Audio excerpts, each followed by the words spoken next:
کہ یہ کریں یا وہ کر لیں، تو وہ مانیں گے کہ آپ ٹھیک کہہ رہے ہیں، لیکن عمل نہیں کریں گے.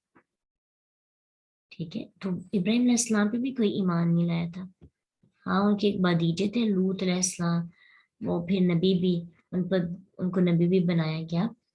تو ان کی بیوی سارا وہ لے کے ان کو پھر الگ تھلگ ہو گئی. قولا، اس نے کہا، اب ابراہیم علیہ السلام کو موقع مل گیا. کہا ابراہیم علیہ السلام نے، آ کیا، فا پس، تعبدون تم عبادت کرتے ہو، من دونی سوائے اللہ، اللہ کے، مالا ان کی جو لا ینفعکم نہیں وہ نفع پہنچا دیتے یا نفع دیتے تمہیں، شیئن کچھ بھی، ولا یضرکم وہ نہ نقصان دے سکتے ہیں. اپنے دلوں میں وہ خود کو ظالم ہی کہہ رہے تھے. ٹھیک ہے، ظاہری بات ہے جب انسان اتنا بے بس ہو جائے تو اسی طرح کہتا ہے، لیکن ظاہر نہیں کر رہے تھے. بعض اوقات ہم دل سے مان لیتے ہیں لیکن زبان سے اقرار کرنا بڑا مشکل ہوتا ہے. بعض اوقات ہمیں غلطیوں کا پتہ چل جاتا ہے نا، ہماری غلطی یہ ہے، تو دل سے مانتے ہیں، اقرار نہیں کرتے. چلے اقرار اگر ہم نہیں کرتے تو کم از کم زبانی اقرار نہیں کر سکتے تو عملی تو کر سکتے ہیں نا. خود کو چینج کر لیں، خود کو بدل لیں. یہ خدشہ ہے کہ ساتھ سے ہمیں بولیں گے انسلٹ ہوگی، پتہ نہیں، جرت نہیں آ رہی، ہمت نہیں آ رہی، کانفیڈنس نہیں ہے، اعتماد نہیں ہے. پھر کیا کریں؟ عمل بدل لیں. دل سے اقرار کرنے کے بعد، ٹھیک ہے میری غلطی ہے، میں نے مان لیا، اب آئندہ میں نے یہ غلطی نہیں کرنی. عمل سے بتائیں کہ مجھے سمجھ آ گئی ہے، مجھے سکھا دیا گیا ہے. ٹھیک ہے، کیا فائدہ خود کو کوستے رہنا اور دوسروں کے ساتھ ویسے ہی رویہ رکھنا جیسا ہمارا پہلے تھا. رویوں کو بدلیں جب سوچ بدلتی ہے.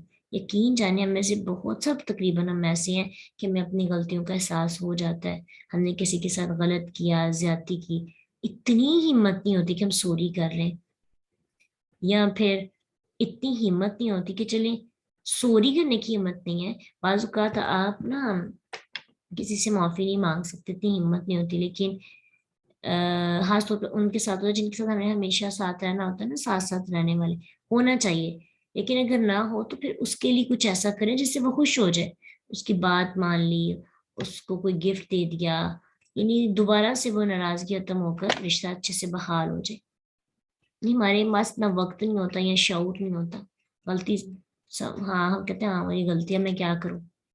اتنے ہم ہٹ درم ہو گئے ہیں، عاجزی نام کی کوئی چیز ہی نہیں ہے. غلطی ہو گئی اب کیا کروں، فرشتہ تھوڑی ہوں میں. غلطی کے بعد بھی عاجزی نہیں ہے، کیا کریں گے ہم اور کیا بنے گا ہمارا. ہم تو واقعی ان لوگوں جیسے ہیں نا جو خود کو ظالم کہہ کر بھی ایمان نہیں لا رہے تھے. اللہ ہم سب کو توفیق دے ہم بھی اپنی ذات کے بتوں کو توڑ کر اور اپنے نفس کے بتوں کو توڑ سکیں، کہ جو ہمارے نفع نقصان کے مالک نہیں ہیں بلکہ ہمیں سمجھے نقصان ہی پہنچا رہے ہیں، ہمیں غلط راہوں کے اوپر لے کے جا رہے ہیں. اللہ ہم سب کی جو ہے دین کے راستے کو ہمارے لیے بہت آسان بنا دے. وآخر دعوانا الحمد للہ رب العالمین. سبحانک اللہم و بحمدک، نشہد ان لا الہ الا انت، نستغفرک و نتوب الیک. السلام علیکم ورحمۃ اللہ وبرکاتہ.